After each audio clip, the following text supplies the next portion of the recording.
What's the cost of a data leak?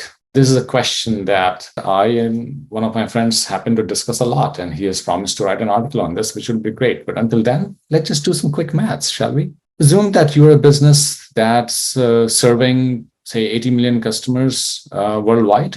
And let's say you're charging about $80 a month. So every customer is paying you roughly about $1,000 in a year. Because of your data breach, if even 0.1% of your customers decide to walk away, that's 1 in 1,000, not a big number. Your business is suffering annually an $80 million revenue loss because of that one data breach, one data leak. Over a lifetime value of 25 years per customer, that becomes nearly $2 billion of lost revenue for that business. Now, if you're in the B2B space, let's say you are targeting the global 20,000 and you've got 10,000 enterprises as your customers, let's say, because of your data leak, even if 0.1%, so 1 in 1,000 organizations decide to stop doing business with you, that's only 10 customers, not a lot, but each of these customers might be $100,000 account for you annually or more, $1 million accounts. Every year, you might be losing $1 million